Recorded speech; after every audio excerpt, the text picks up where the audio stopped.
नमस्कार, मी स्वाती. फूडी स्वातीमध्ये आपल्या सर्वांचं स्वागत आहे. लवकरच आता दिवाळी आलेली आहे जवळ, तर फराळ पाण्याची आपली धावपळ सुरूच असते. तर त्याच्यामध्ये जर आपल्याला भाजणीसाठी वेळ नसन मिळाला तर आपण झटपट अशी ही चकली अर्ध्या तासाच्या आत तयार करू शकतात. चकली बघू शकतात, मार्केटमध्ये अगदी भेटते ना तशीच शेप पण झालेला आहे, टेक्स्चर पण तसंच आलेलं आहे आणि क्रिस्पी खूप छान झालेली आहे, कुरकुरीत झालेली आहे. हातात ठेवताच आपले चकलीचा पूर्ण भुगा झालेला आहे आणि तेलकट देखील झालेलं नाही आहे. चला तर मग रेसिपीकडे वळूया. तर यासाठी आपल्याला काय करायचं आहे, 4 वाटी मैदा आपल्याला वाफळून घ्यायचा आहे.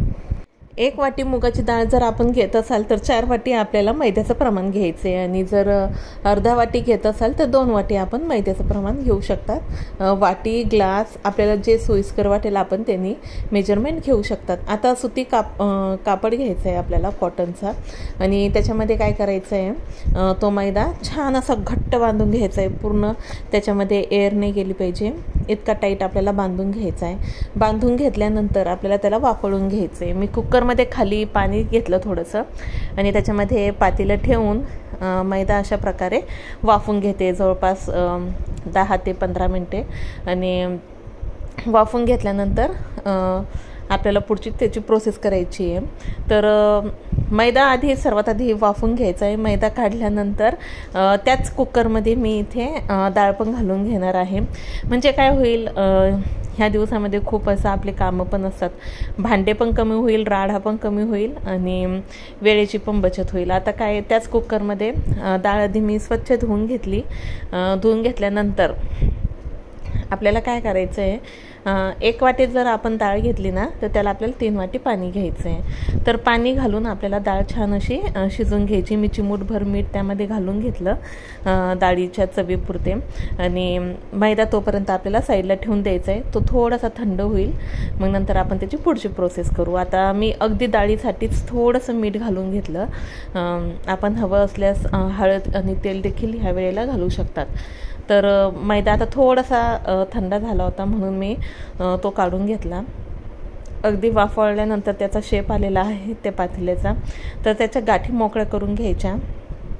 वेळ असेल तर हातानेच बारीक करून घेऊ शकतात, पण ह्या दिवसामध्ये वेळ मिळणं पॉसिबल नाही आहे. तर त्याच्यासाठी काय करायचं आहे, मिक्सरचं भांडं घ्यायचं आहे. त्याच्यामध्ये आपल्याला तो वाफळलेला मैदा घालून घ्यायचा आहे आणि मिक्सरला फिरून घ्यायचं आहे. अगदी साधी सरळ सोपी रेसिपी आपली ही. आणि नंतर आपल्याला छान चाळणीतून त्याला गाळून घ्यायचं आहे, म्हणजे कुठल्याही प्रकारची गाठ वगैरे राहणार नाही. कारण की वाफवलेलं थोडेसे जे ओलसर झालेले असतात ना, तर त्याच्या गाठी तयार होतात. त्या चकली गाळण्यासाठी आपल्याला प्रॉब्लेम होईल, म्हणून आपल्याला गाळून घ्यायचं आहे. तर मी आता त्याला मिक्सरला काढून आणि गाळून घेतलं. तोपर्यंत आपली डाळ लगेच शिजून होते, कारण की मुगाची डाळ शिजण्यासाठी खूप कमी वेळ लागतो.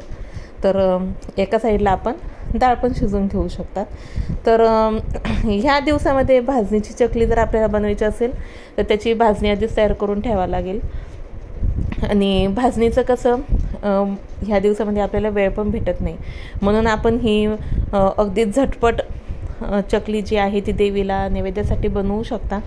तर डाळ बघू शकता छान अशी शिजलेली आहे. जास्त जर आपलं पाणी वर गेलं असेल, कुकरच्या शिट्टी थ्रू जर बाहेर आलं असेल तर 1 ते 2 चम्मच आपण पाण्याचं प्रमाण पुन्हा वाढून घेऊ शकता. पण जास्त अधिक आपल्याला जास्त किंवा कमी पाण्याचं प्रमाण करायचं नाही. एका वाटीसाठी 3 वाटी अगदी परफेक्ट आहे.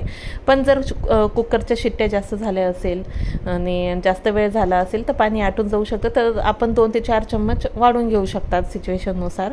आता काय केलं, मी मैद्यामध्ये सर्व मसाले घालून घेतले. जिरे घातले, ओवा घातला, तीळ घातले, थोडीशी हळद, तिखट. मी हळद इथे जास्त नाही घातली कारण की त्याने चकली नरम पडते, म्हणून हळद नाही घातली तरी चालेल.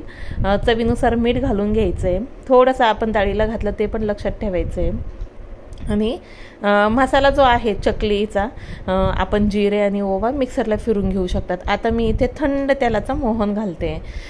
इथे आपल्याला गरम तेल घालायचं नाही आहे, थंड घालायचं आहे. जर गरम घातलं तर आपली चकली कडक होऊ शकते, थंड घातलं तर छान अशी ठिसूळ होते, म्हणून मी इथे थंड तेलाचंच मोहन घालून घेतलेलं आहे. मोहन आपले जे टीस्पून असतात ना, तर त्यांनी 4 ते 5 चम्मच आपण घालू शकतात. जास्त घालायचं नाही आहे, त्याने आपली चकली तेलात विरघळू शकते.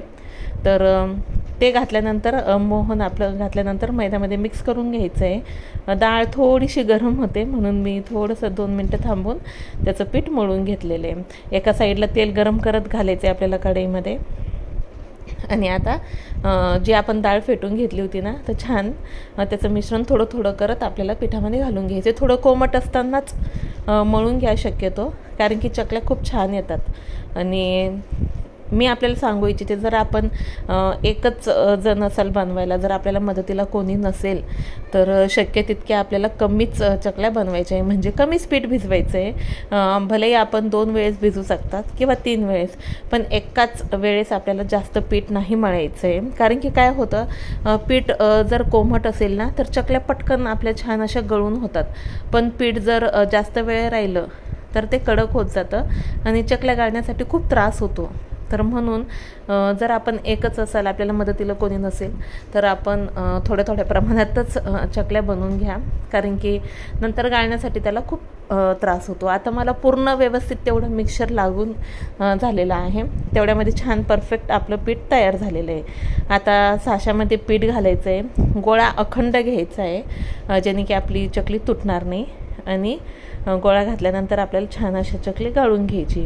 आता आपण इथे चकली बघू शकता, छान अशी त्याला काटे आलेले आहे आणि गाळण्यासाठी पण त्रास होत नाही आहे, म्हणजे आपली चकली अगदी परफेक्ट झालेली आहे. जर आपण जास्त पीठ मळालं तर नंतर आपण जर पाणी लावलं ना तर चकली नरम पडते, तेलकट होते.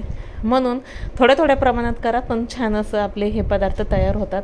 आणि निवांत वेळेत करा, चव पण खूप छान होते. तर कोणीच म्हणणार नाही ही चकली आपण मुगाच्या डाळीची आणि मैद्याची बनवलेली आहे. अगदी भाजणीची चकली ह्यापुढे देखील फेल आहे. चव खूप छान झालेली आहे, क्रिस्पी झालेली आहे आणि गाळण्यासाठी पण त्रास होत नाही आहे. म्हणून अशा प्रकारे आपण ह्या छोट्या छोट्या ज्या टिप्स आहेत त्या फॉलो करा, नक्की आपली चकली पण अशीच परफेक्ट होईल. तर मी आता अशाच 3 ते 4 चकल्या गाळून तेलामध्ये सोडून देते. तेल आपल्याला जास्त कडकडीत गरम नको आहे. सुरुवातीला गरम करून नंतर त्याची फ्लेम आपल्याला अगदी लो ठेवायची आहे आणि लो ठेवल्यानंतर आपल्याला चकल्या त्याच्यामध्ये सोडून द्यायच्या आहे. चकल्या सोडल्यानंतर जोपर्यंत त्याचे बुडबुडे कमी होत नाही तोपर्यंत आपल्याला त्याच्यामध्ये झाऱ्या घालायचा नाही आहे. जेव्हा त्याची थोडेसे बुडबुडे कमी होतील, चकली आपल्याला दिसायला लागेल, तेव्हा आपण त्याची साईड चेंज करू शकता आणि त्याच्यानंतर आपण गॅसची फ्लेम मिडियम करू शकता. जेव्हा त्याचे बुडबुडे कमी होतील ना तर त्याच्यानंतर आपल्याला गॅसची फ्लेम मिडियम करायची आहे. म्हणजे काय होईल, जर आपण हाय फ्लेमवर तळाल्यात तर बाहेरून तर त्या क्रिस्पी दिसतील पण मधून कच्च्याच राहतील. म्हणून सुरुवातीला लो फ्लेमवर तळा, नंतर आपण मिडियम करू शकतात काढण्याच्या आधी. आणि जास्त पण आपल्याला लालसर किंवा जास्त पण आपल्याला गाबोळ्या नाही काढायच्या, असे टेक्स्चर येईल त्या टेक्स्चरपर्यंत आपण चकली काढून घेऊ शकतात. आणि छान अशी चव खूप छान झालेली आहे, क्रिस्पी आहे, तेलकट देखील झालेलं नाही आहे. दिवाळीचा फराळ शक्यतो हळूवारपणे आणि लो फ्लेमवरच तळा, ज्याने की छान त्याची क्रिस्पीनेस राहील, कडक होणार नाही किंवा कच्चे राहणार नाही. तर जसे बिकानेरमध्ये भेटतात ना, अगदी टेक्स्चर तशाच आलेलं आहे आपल्या चकल्यांचं.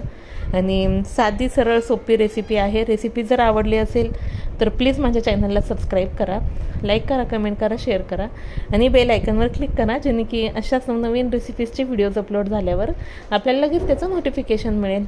आता चकली आपण 5 वेळेची बनवू शकतात किंवा 7 देखील, तर तुटत नाही आहे. किती पण लांब आपण ओढलं तरी पण. मी इथे चकली आपल्याला मोडून दाखवली तर बघू शकतात, अगदी एका झटक्यात छान अशी क्रिस्पी झालेली आहे, तेलकट झालेली नाही आहे. तर नक्की आपण ही रेसिपी ट्राय करू शकतात. रेसिपी आवडली असेल तर प्लीज चॅनलला सबस्क्राईब करा. थँक्यू.